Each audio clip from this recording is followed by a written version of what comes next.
Sanibona babukela bakhona emakhaya okhuluma ngumthandazi Dlamini ePitritif ngokuzala kuphi eSwazini ngizayela ekuzayoni 1 ubaba uzala mina abekhonza enkonzweni leshaya khona sigubhu kumankuntuza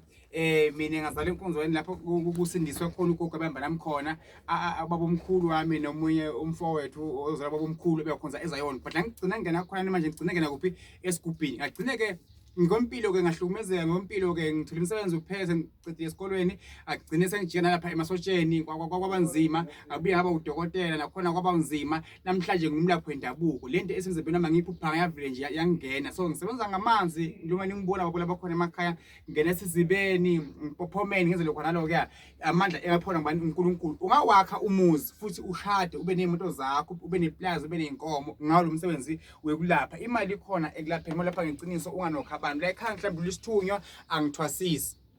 la ekhaya mhlawumbe isithunywa angithwasisi ngivula inhlanhla ngikhanyisela abantu into zabo uNkulunkulu wangiphaka amandla ukuthi ngithandaze ngisiza abantu mina ngizala mamandlela ubaba wakadlamini so namhlanje lenkonzo bekhonza uyibaba ngigcine ngene kuyo namhlanje nebandla ke Archbishop ngiphethe ibandla ngiphile futhi into ngumthandazi ngiyasebenza alikho ibandla ngelikhetha noma kuthiwa kushaya ikeyboard anginankinga mathiwa ngikashembe anginankinga umoya wami usebenza kuyo yonke indawo ngendlela engaphiwa ngayo ayifani so angigabagabi so ngenza ama-appointment abekunene abangifunako ngisePitritif eMpumalanga ngifike ngikubambe ngihambe nawe ngifike ngifake esizibeni iClub Lutho amakhandlela abe u3 la ekhaya ngisebenza ngamakhandlela nanka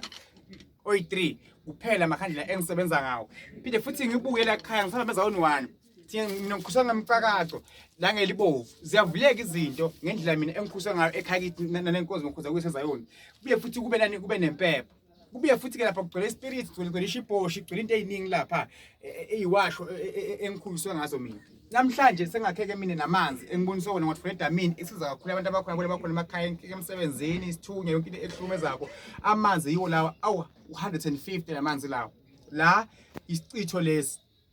kuphakabe mangcoliso into eziningi ezenzeka empilweni yakho izinduna la ku100 rand ukhipha lesicitho ukhipha negazi elibi emzimbeni wakho la kube noLocksmith la Locksmith u100 rand uyafutha uyageza phalaza ibhizinisi inhlanhla phakama isithunya uba negazi nakubandi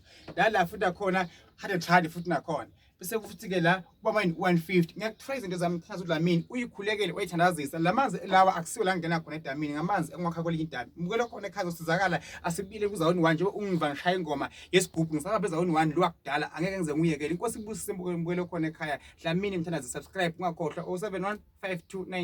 073 1044 262 singalahla amasiko babula bakhona emakhaya impepho mayibhunye sisebenze sizophumelela siphilise abantu abagula kwabeze sibaphilise nkosibusise mbuyelo khona ekhaya.